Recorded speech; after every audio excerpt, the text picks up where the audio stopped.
kwenye sura ya kwanza, tunakaribia mwisho wake. Sasa Yohana Mbatizaji alikuwa anaiandaa njia ya Yesu Kristo mwenyewe, kwa sababu muda wa kuonekana wazi ulikuwa umewadia. Muda wa Kristo kutokea katika mwili, muda wa Kristo kuanza huduma ulikuwa umewadia. Kwa hiyo Yohana ilibidi ajiandae, ajiondoe kwenye huduma na kumwachia Yesu baada ya kuwa amekamilisha kusudi alilokuwa Mungu amelikusudia kwake. Yohana alipotimiza kusudi lake alikuwa amepangiwa na Mungu, ikabidi aondoke ili na Kristo aanze kazi. Yohana akasema, mimi nipungue, wewe uongezeke. Yohana akaacha huduma, Kristo akaanza huduma. Sasa watu wengine wanatafuta kweli kwenye dunia tulionayo, wanatafuta kusudi la Mungu, wanamtafuta Mwokozi, lakini wanaangalia maeneo yasiyo sahihi. Ndio utaona wana dini zao, wanasema Yesu, wanasema wanampenda Mungu, lakini maisha yao ni tofauti na Kristo wanayemtaja. Wanamtafuta lakini katika njia isiyo sahihi. Sasa somo letu leo litakuwa na vipengele vinne, litakuwa na sehemu kuu nne.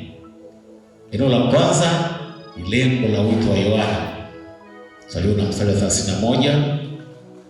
Eneo la pili litakuwa ni maelekezo ya Mungu aliyotoa kwa Yohana, 32 mpaka 34.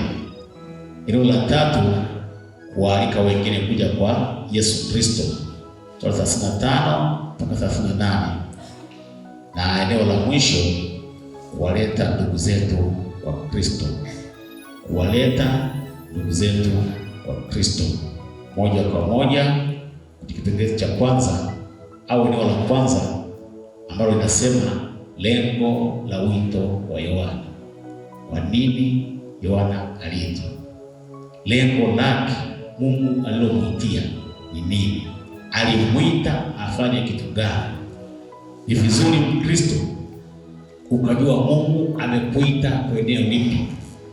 Amekuita wewe mwimbaji, amekuita wewe mwinjilisti, amekuita wewe mchungaji, amekuita kwenye shughuli ipi? Usipojua hilo, utashika huku unaona viendi, utashika huku unaona viendi, mwisho unaacha na wokovu. Kwa nini? Kwa sababu hujajua kusudi la Mungu kwako. Lakini Yohana alijua kusudi la Mungu, akafanya vile vile kama Mungu alivyokuwa amekusudia. Sasa moja kwa moja mstari wa 31 anasema, wala mimi sikumjua, lakini kusudi adhihirishwe kwa Israeli, ndio maana mimi nalikuja nikibatiza kwa maji, ili kumdhihirisha Kristo. Mungu alimpa kazi Yohana amdhihirishe, lakini kwa kufanya njia kwa ubatizo alikuwa anafanya Yohana, ubatizo wa maji. Yohana alikuja akibatiza kwa maji kwa lengo la kuwafanya wana wa Israeli, kuwafanya Wayahudi wamtambue Yesu kuwa yeye ni Masihi.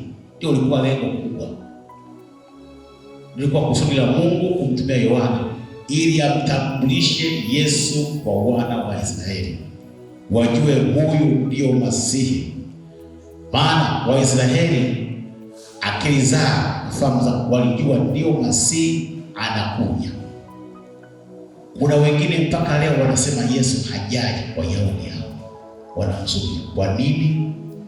Walijua atakuja akiwa ni mtawala kama rais wa dunia hii. Waona anatembea na ving'ora na magari yanamzunguka na walinzi na nini, wajua huyo ni Masihi, lakini yeye hakuwa hivyo. Mpaka leo hawajui kama Yesu alishafika. Sasa lengo la huduma ya Yohana ilikuwa ni kumtambulisha kwa Waisraeli wamjue kwamba huyu ndiye Masihi. Yohana Mbatizaji hakuwahi kumwona Yesu tangu azaliwe. Hapana.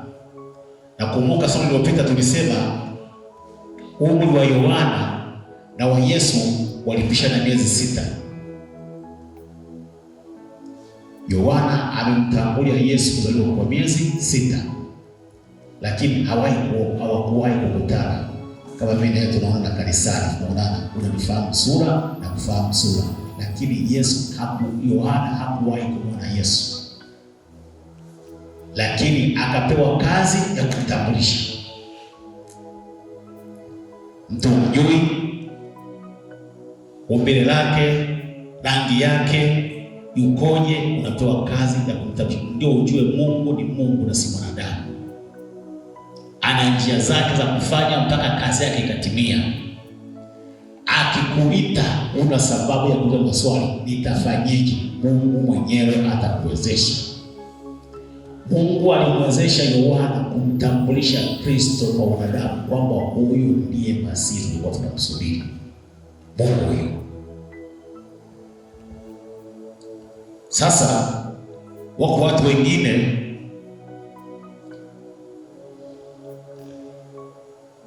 wanashindwa kuja kwenye huduma kwa sababu na maswali mengi. Hivi mimi nitaweza?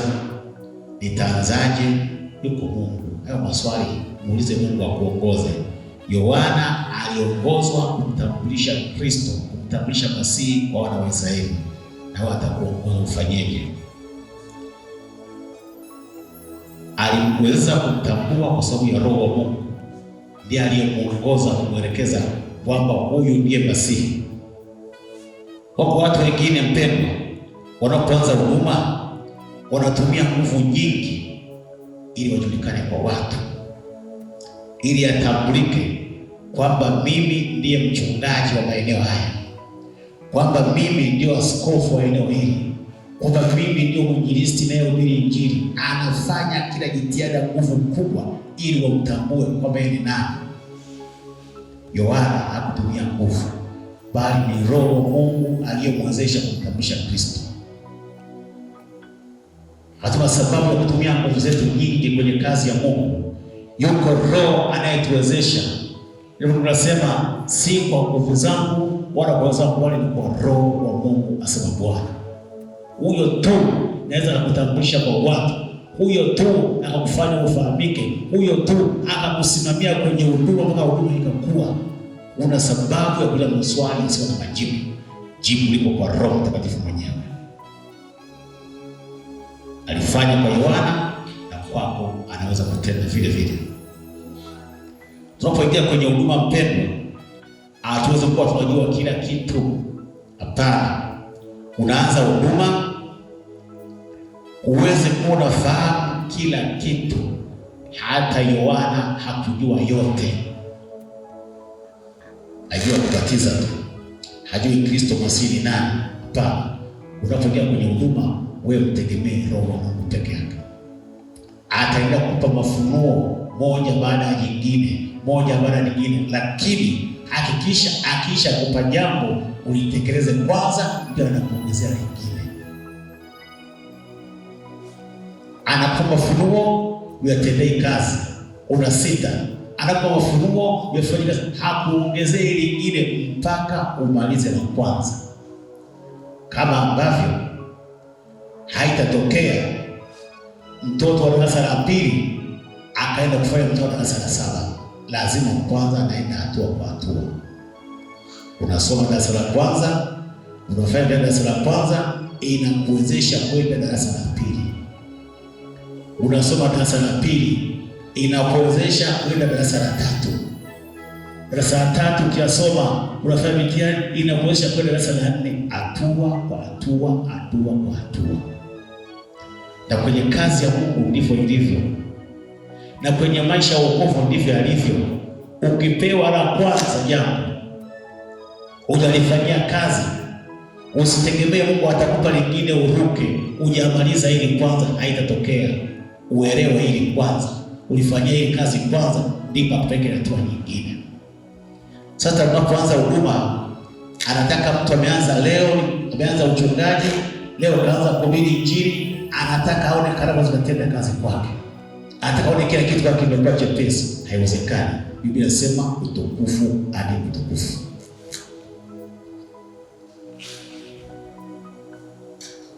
Kwa hiyo tunapofunuliwa moja, ukizingatia hilo ukalitendea kazi, ndipo Roho Mtakatifu anakuongezea la pili. Kwa sababu umefaulu hatua ya kwanza, anakuwezesha kwenda kwenye hatua nyingine. Mpendwa, lazima tujue kama tunasoma Biblia, huduma ya mtu inaimarika kadri anavyoendelea kumtumikia Mungu.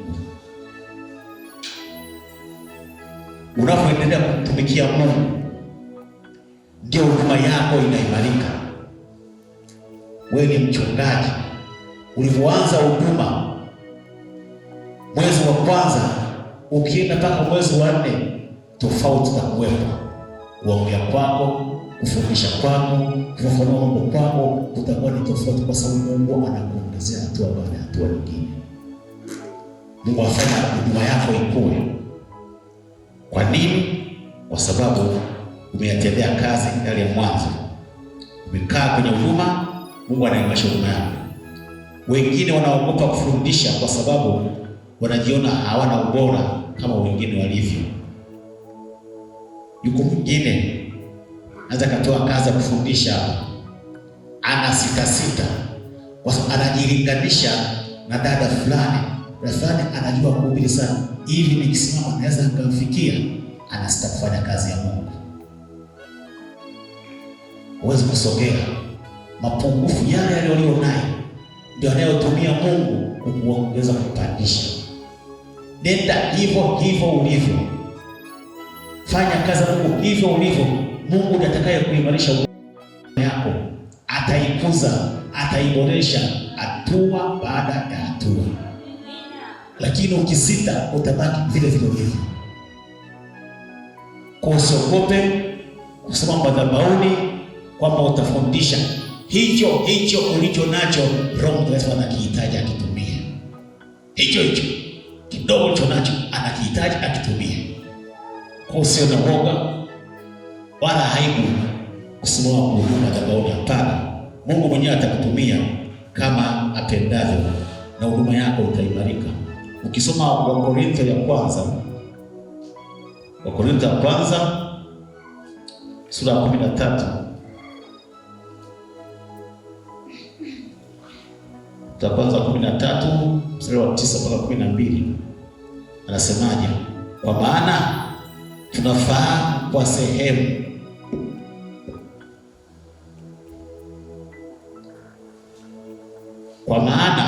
tunafahamu kwa sehemu, na tunafanya unabii kwa sehemu. Unafahamu kwa sehemu, ufahamu yote. Kwa maana tunafahamu kwa sehemu na tunafanya unabii kwa sehemu, lakini ijapo ile iliyo kamili, iliyo kwa sehemu itabatilika. Nilipokuwa mtoto mchanga, nalisema kama mtoto mchanga, nalifahamu kama mtoto mchanga, nalifikiri kama mtoto mchanga. Tokea hapo nilipokuwa mtu mzima, nimeyabatilisha mambo ya kitoto. Maana wakati sasa tunaona kwa kioo kwa jinsi ya fumbo, wakati ule tutaona uso kwa uso. Wakati wa sasa nafahamu kwa sehemu, wakati ule nitajua sana kama mimi nami nilivyojuliwa sana. Kwa tunafahamu kwa sehemu, hii yote, lakini ingia kwenye utendaji. Roho Mungu mwenyewe atakaye kupandisha viwango taratibu kadri unavyokuwa mwaminifu kwenye kumtumikia Mungu. Kwa kama una huduma ya uimbaji, habari ya sauti isikusumbue. Wako wengine analinganisha sauti yake na sauti ya dada fulani. Sauti yake sio fulani, mimi nitaweza kama yule kweli, nikisema itakuwa vituko. Hapana, nenda hivyo hivyo ulivyo. Roho Mungu atakahusika kukutengeneza, utashangaa. Baada ya muda umebadilika. Ukisimama kuimba sema hivi ni yule wa siku ile, ndio ndiye Roho anakutengeneza. Kwa hiyo usiogope kutumikia Mungu. Pendo, kusudi la maisha yetu ni kumdhihirisha Kristo kwa watu wote kama Yohana alivyokuwa. Yohana alimdhihirisha Kristo, na sisi kusudi la maisha yetu ya kuokolewa ni kumdhihirisha Kristo kwa watu wote. usemi wetu umdhihirishe Kristo. Kauli alizonazo mtoto wa Mungu aliyeokoka, waseme kweli, dada huyu ameokoka. Kauli zake ni tofauti na za dada yule, wanaona tofauti ipo ya wazi kwenye usemi tu. Maisha ndani ya familia, jirani yako waone kwamba maisha yetu ya yule ni tofauti, yanamdhihirisha Kristo. Mavazi, waone kwamba kweli mavazi ya dada yanamdhihirisha Kristo, mavazi ya kijana yanamdhihirisha Kristo. Maana mavazi pia yanakutambulisha wewe ni nani. Kama ambavyo akipita askari pale, wakapita kwa mavazi yao, utasema huyu ni mwanajeshi, ile mtizeni kwa sababu ya vazi aliyovaa. Huyu ni askari magereza kwa sababu ya vazi aliyovaa. Vazi ni mtambulisho. Asemi ni vazi na mtambulisho. Huyu ni polisi, huyu ni polisi lakini ni traffic kwa sababu ya vazi. Hata sisi mavazi yetu yanatutambulisha watu sisi ni nani. Ulipovaa tu wanasema huyu mpendwa, ni kweli. Mwingine kama mimi anasema hapana. Hata ungesema Bwana Yesu asifiwe, asema hapana, Bwana Yesu asifie, ulio nayo si ya Yesu unayemfahamu. Ungekuwa Yesu unayemfahamu usingevaa hivyo dada. Tuna kazi, tuna wajibu wa kutambulisha Kristo kwa lolote tunalolifanya.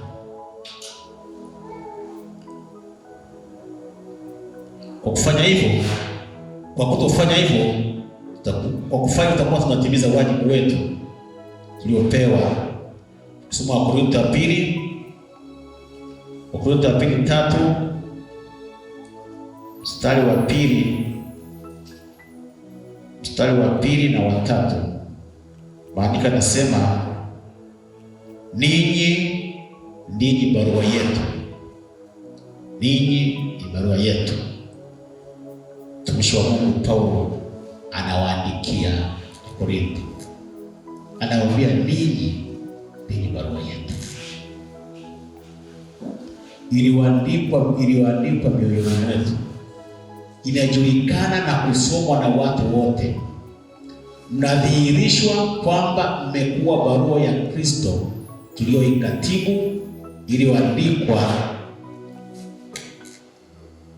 si kwa wino bali kwa Roho wa Mungu aliye hai, si katika vibao vya mawe, ila katika vibao ambavyo ni mioyo ya nyama. Sisi ni barua. Kama ilivyo barua, ukishachukua barua, amekuandikia barua mtu, ukaisoma yale maandiko, maneno yaliyoandikwa mle, utajua huyu ana furaha au ana hasira. Utaona maneno yaliyoandikwa mle, ile lugha inayotoka ile kwenye barua. Ukisoma jua kama ni ya mzazi anatumia barua, utajua hapa mzee alikasirika, hapa alikuwa na furaha, kwa sababu unachokiona kwenye barua. Biblia inapotuita barua, manake wanapokuwa wanatuangalia, kuna ujumbe wanaopata kwetu kwa kutuangalia tu.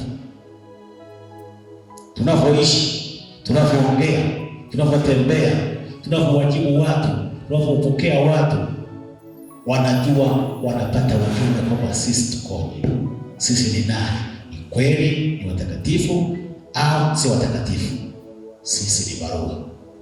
Unapotembea na mimi ninapotembea, lazima nijue kwamba kuna wengi wananiangalia, waone mimi ni barua ya aina gani, wanapata ujumbe gani kwangu wanaponiangalia watu. Akasema ninyi ni barua. Hilo ndio kipengele cha pili, kinasema maelekezo ya Mungu. Maelekezo ya Mungu, mstari 32 mpaka mstari 34. Maelekezo ya Mungu. Tena Yohana akashuhudia akisema, nimemwona Roho akishuka kama ua kutoka mbinguni, naye akakaa juu yake. Wala mimi sikumjua, lakini yeye aliyenipeleka kubatiza kwa maji, huyo aliniambia, yeye ambaye utamwona Roho akishuka na kukaa juu yake, huyo ndiye abatizaye kwa Roho Mtakatifu. Nami nimeona tena nimeshuhudia ya kuwa huyu ni mwana Mungu. Maelekezo ya Mungu. Yohana Mbatizaji alimtambua Yesu kutokana na maelekezo ya Roho wa Mungu aliyoyatoa kwake. Ndio aliyosababisha akamtambua huyu ndio Masihi aliyekuwa anasubiriwa. Huyu ndiye Masihi aliyetabiriwa kwenye maandiko na manabii waliotangulia. Sasa kwenye hili tunajifunza nini? Kwenye hili tunapata somo gani mimi na wewe kama wanafunzi wa Kristo? Moja, maelekezo ya Mungu wakati wote yanatupeleka kwenye njia sahihi kwenye huduma zetu. Kwenye huduma, ukifuata maelekezo ya Mungu kwenye huduma yako mpendwa, uwe na uhakika yanakupeleka katika njia iliyo sahihi isiyo na upungufu hata kidogo. Ndio maana Yohana hakukosea kumtambulisha Kristo. Hakwenda kwa mwingine akasema huyu ndiye Masihi. Hapana, alienda kwa Kristo mwenyewe kutokana na maelekezo ya Mungu. Mimi na wewe kwenye maisha yetu tukifuata maelekezo ya Mungu, tuwe na uhakika kwamba njia tuliyoishika ndiyo njia iliyo sahihi. Ndivyo tunajifunza hapa ni kwamba maelekezo ya Mungu yanatuwezesha kufanya maamuzi sahihi kwenye huduma zetu. Tatu, utendaji wetu katika huduma na maisha ya kila siku unatokana na maelekezo ya Roho Mtakatifu. Ukitaka kuwa mshindi, ukitaka kuwa maisha yenye uhakika, maisha ya utakatifu, hakikisha Roho Mtakatifu anakuongoza. Akikwambia hili hapana, utii. Akikwambia hili sawa, ujue ndio. Wako wengine atakufanya jambo fulani, Roho Mungu anaugua ndani, anamwambia hili sio. Kwa sababu hamsikilizi. Hili bwana nilishapanga na rafiki yangu kwamba tutalifanya, nikiliahirisha na nilimwahidi atanielewaje? Anaendelea kwa pia, hapana mpendwa, ili usiende nalo. Yanahoji mahusiano yake na mwanadamu. Yule dada atanielewaje? Yule kaka atanielewaje? Nishamwahidi. Sasa Mungu na mwanadamu ni yupo kumtii. Mungu akisema hili acha, unaacha. Utamwambia mpendwa, ni kweli tulikubaliana tufanye jambo fulani, lakini kwa sababu Mungu ameniambia kwa hili hapana, ungozana naye. Usimwogope mwanadamu kuliko Mungu. Mwogope Mungu kwanza, mwanadamu afuate. Kwa nini? Kwa sababu mwanadamu ameumbwa na Mungu. Mungu hajawahi kuumbwa. Mungu ni mwenye kauli ya mwisho. Akisema hapana, au ni baba, ni rafiki, ni mjomba, unaweka pembeni, unafuata ya Mungu kwanza.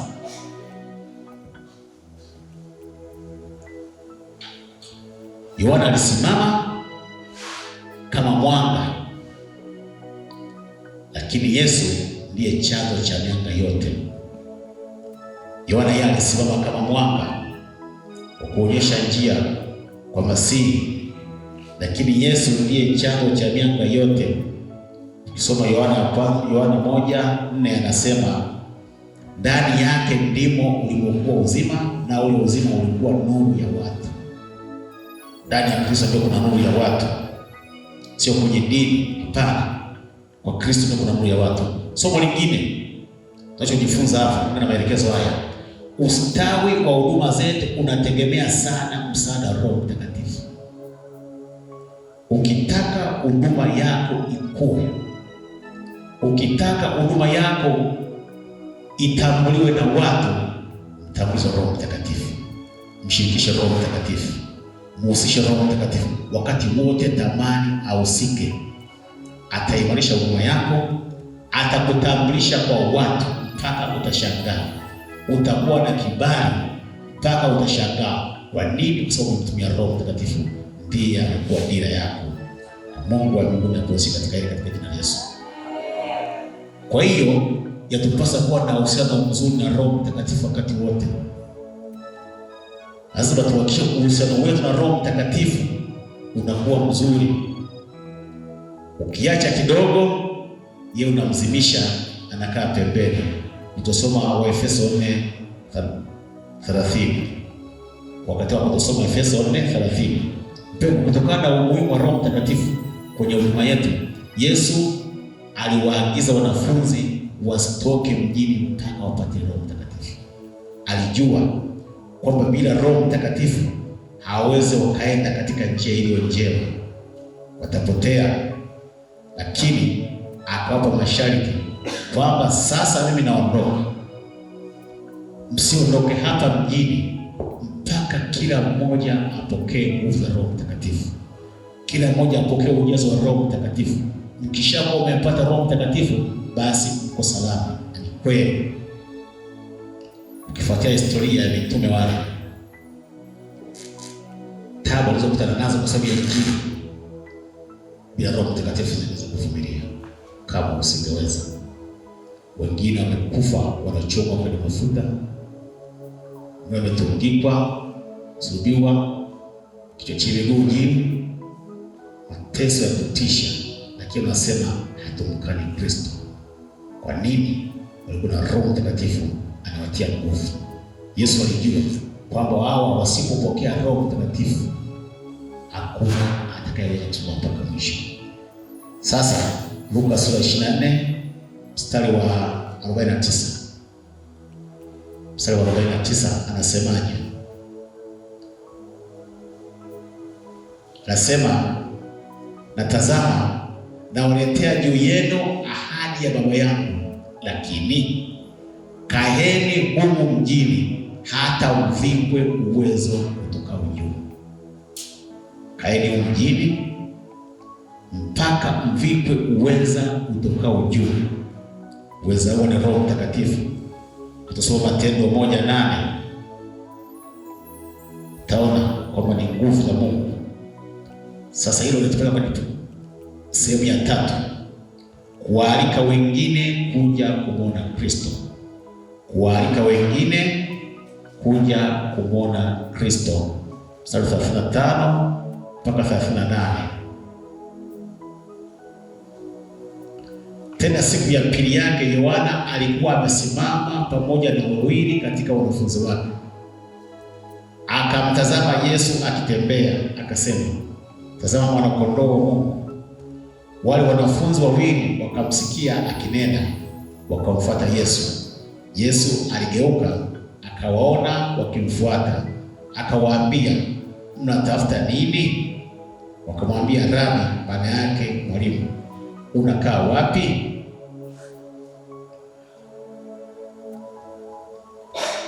Pendwa, Yohana alimdhihirisha Kristo kama tulivyoona.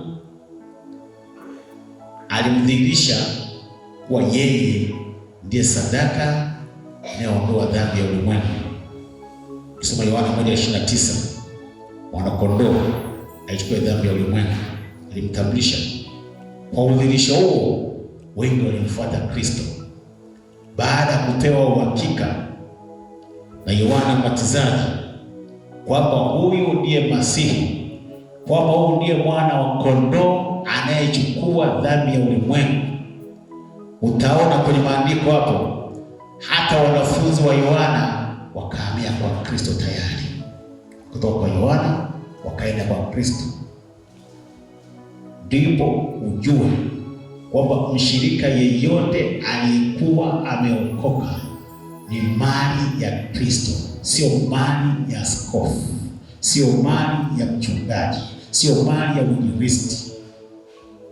Utawashangaa wachungaji wa leo wanagombania washirika ezijifu wao ndio waliowaokoa.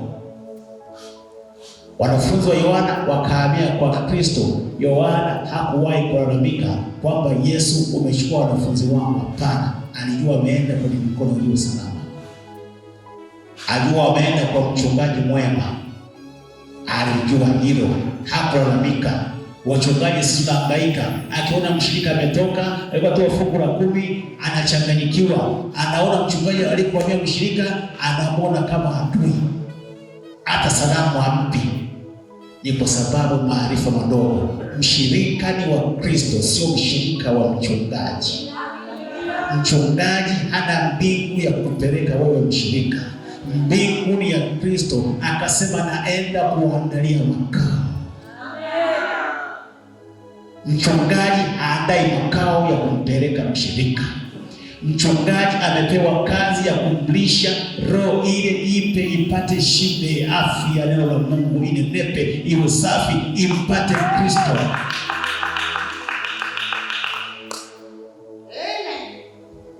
Mchungaji anaona mshirika ameama kwake, hata salamu hampi. Upendo unapotea. Kumbe alikuwa ni mchungaji wa mshahara, ndio maana mshirika akitoka wanakuwa maadui. Wachungaji wa mshahara, anaona mshirika katoka, sasa sipati posho. Alikuwa anatumia simu namba era ya vocha, nitaipataje tena? Anachukia, unakuwa maadui. Mkikutana hata salamu ana, unamsalimia apokee, kwa sababu uliama kwenye kanisa analoichunga. Huyo ni mchungaji wa mshahara ambaye ni kipofu wa vipofu, hajui neno la Mungu. Mshirika ni wa Kristo. Yesu akamwambia Petro, lisha kondoo wangu. Hakusema lisha kondoo wako, lisha kondoo wangu. Ndio maandiko sema wachungaji wamefanya washirika kama biashara.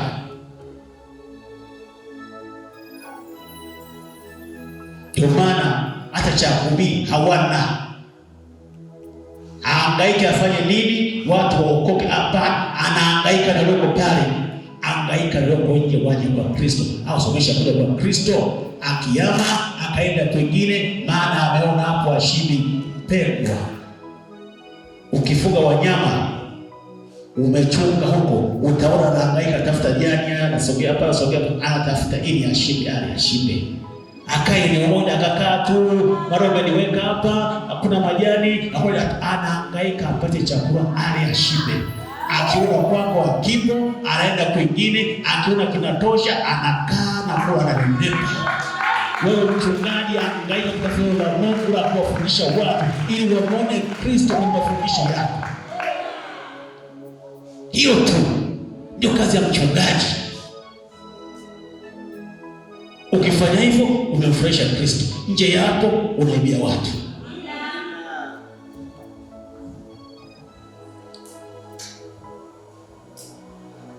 Yohana alitoa mwaliko bila kujali wingi wa watu.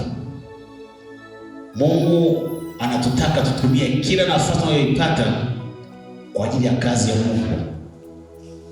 Wakati wote mpendwa, ujumbe wetu umtaje mwanakondoo wa Mungu baada ya kutaja vyeo vyetu. Kwenye mahubiri yako mtaje Kristo, mfundishe Kristo, mdhihirishe Kristo, mpeleke Kristo kwa watu. Usitaje cheo chako, usitaje elimu yako, usitaje utajiri wako, usitaje familia yako. Anasimama mchungaji, anaanza kuhubiri, na mwana mchungaji alivyonenepa, alivyotengeneza, anaongea familia yake, badala ya kufundisha neno la Mungu.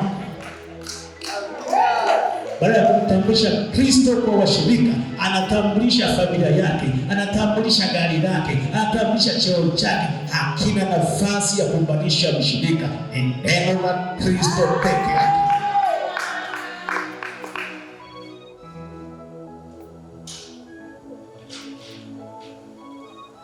Yesu aliwauliza, unatafuta nini? Unatafuta nini? Mpendwa, huyu Mungu apendezwa nao mtafuta kwa ajili ya mikate tu badala ya uzima wa milele. Wako watu wengine wanakuja makanisani ili aombewe apate apate mtaji wa biashara, ili aombewe apate mchumba, ili aombewe apate nyumba nzuri. Hiyo ni mikate. Anasema tafuteni kwanza ufalme wa mbinguni na hayo mengine mtazidishiwa. Wako watu wengine akija kanisani ameombewa au hajapokea muujiza, hajapokea uponyaji, anakata tamaa, anaama kanisa. Anasema wana upendo, hakuna nguvu za Mungu. Nguvu za Mungu mbona wewe huna? Zinatoka wapi? Azinoli dukani, zinakuja kwa maombi na jitihada za wewe ndio na Mungu. Uvivu wako, uzembe wako, unahukumu dhambi. Hakuna nguvu za Mungu, hakuna upendo. Anaama kanisa, anaenda lingine, akaa kidogo, anaenda lingine. Ni kwa sababu na yeye kipofu, ajui neno la Mungu.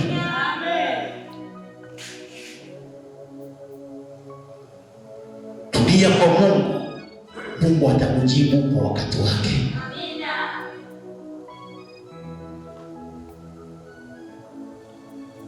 Anasema mnatafuta nini? Aliwaona wengine watafuta mikate tu, wataka uponyaji, wataka cheo, wataka utajiri. Basi pendwa, kabla ya kukimbizana na mafanikio, yatupasa kutafuta ufalme wa Mungu kwanza, ambaye ndio ufunguo wa mafanikio yetu.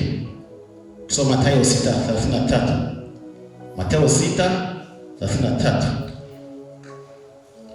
Mathayo 6:33. Maandiko nasema bali utafuteni kwanza ufalme wake na haki yake, na hayo yote mtazidishiwa. Unang'ang'ania kwanza kwenye wokovu, unang'ang'ania kwa Kristo kwanza, hayo mengine unasema mtazidishiwa. Wewe unaumwa, umekaa unaombewa, unasema hujapokea uponyaji, unakimbia.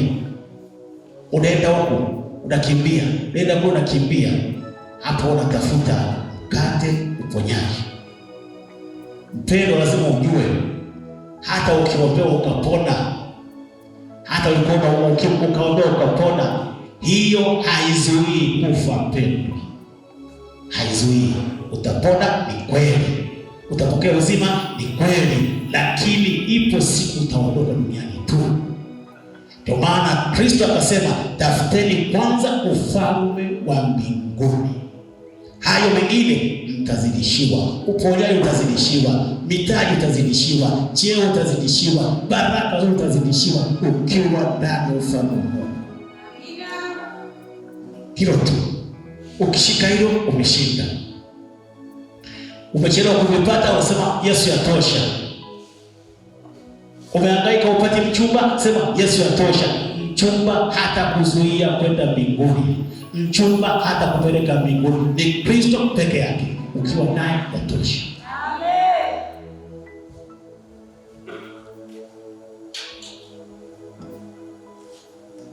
Anayetafuta ufalme wa Mungu haoni shida muujiza wake ukichelewa. Hawezi kuacha wokovu, hawezi kuchelewa kuacha kuja kwenye ibada kwa sababu anataka ajalipata. Hapana, anang'ang'ania kwenye ufalme wa Mungu. Ili tunataka kipengele cha mwisho, waleta ndugu zetu kwa Yesu. Mstari wa 40 mpaka 42. Mstari wa 40 mpaka 42.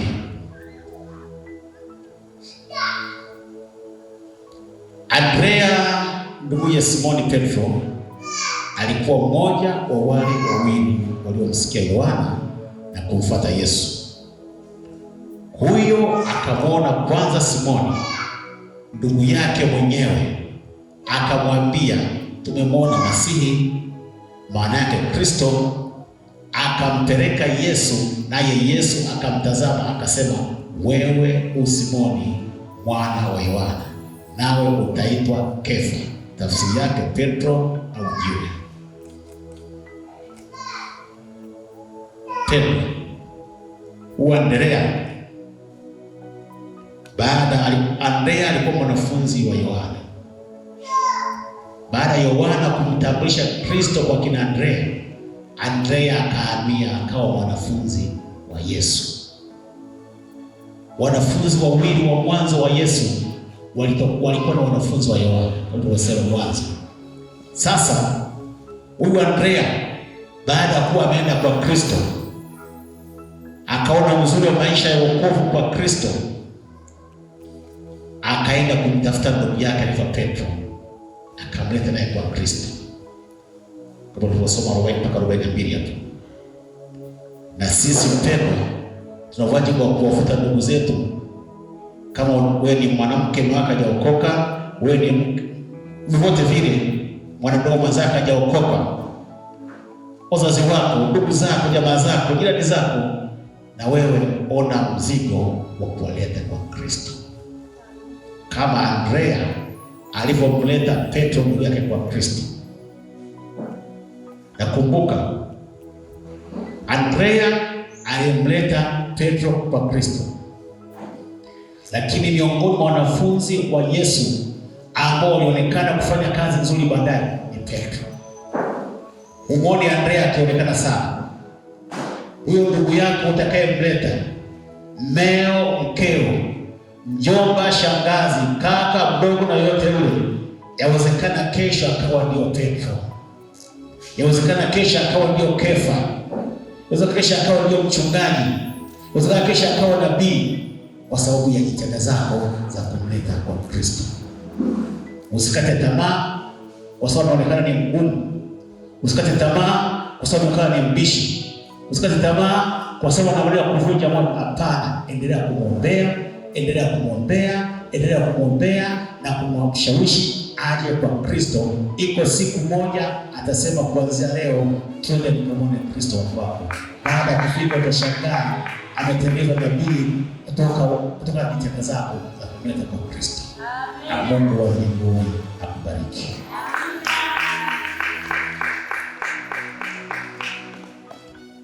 Baba, katika jina la Yesu Kristo, asante kwa sababu ya neema yako ya kipekee Mungu. Tena jioni ya leo umetupa upendeleo, umetufundisha habari za Yohana Mbatizaji alivyokutambulisha wewe Kristo kwa wana wa Israeli, ili wakujue kwamba wewe ndiwe Masihi uliyeandikwa na manabii miaka mamia alikuwa ametangulia. Na hakufanya hivyo kwa akili zake, bali kwa Roho wa Mungu aliyemwelekeza kutambulisha yeye kwa wanadamu. Na kwa njia ile umeanza kazi, ukaleta wokovu, na hata Tanzania sasa watu wako wameokoka. Tunakushukuru neema hii Bwana. Asante kwa ujumbe huu Mungu. Umetukumbusha tena ya kuwa na sisi una wajibu wa kutambulisha kwa watu maisha yetu, kauli zetu, tembea yetu kwenye familia, ikakutambulisha wewe Bwana kwa wanadamu. Wakituona sisi wakuone Kristo, wakiona kauli zetu, wakisikia kauli zetu, wakiona matendo yetu, wakuone wewe Kristo unayeokoa. Na kwa matendo haya yakawavute kuwaleta kwako Bwana, katika jina lako Kristo aliye hai. Umetukumbusha Bwana, hata ndugu zetu ambao hawajaokoka tuna nafasi na wajibu wa kuwaleta kwako, kama Andrea alipomvuta Petro akaja kwako na akawa mtumishi wako mzuri. Tusaidie Bwana Yesu, tupe neema ya kuyashika haya, tupe neema ya kuyakumbuka. Roho Mtakatifu tufundisha leo, yafanye yakae kwa mioyo yetu Bwana, ukayaandike kwa kalamu yako Roho Mtakatifu. Tunaposoma andiko tukumbuka ya Bwana, na utupe neema ya kuyatendea kazi kupitia maandiko haya, tuweze kukua viwango hadi viwango vingine, na tukutukuze kila tunapoendapo katika jina lako Kristo aliye hai. Tusaidie Mungu wa mbinguni. Na yuko adui anayetafuta mbegu hii ili aichukue, ili isiote, ili isitawi kwenye mioyo yetu, na msimama kinyume na kazi zote za hila za shetani na roho za uharibifu, roho za kusahau, kusababisha maneno yako tuyasahau, inazivunja na kuziharibu kwa jina lako Kristo aliye hai. Tusaidie Mwokozi, tuwezeshe, tuimarishe, tutengeneze Mungu katika jina lako Kristo aliye hai. Sifa, heshima na utukufu tunarudisha kwako Mungu katika jina lako Kristo aliye hai. Asante Mfalme, asante Jehova, katika jina la Baba na Roho Mtakatifu. Amen.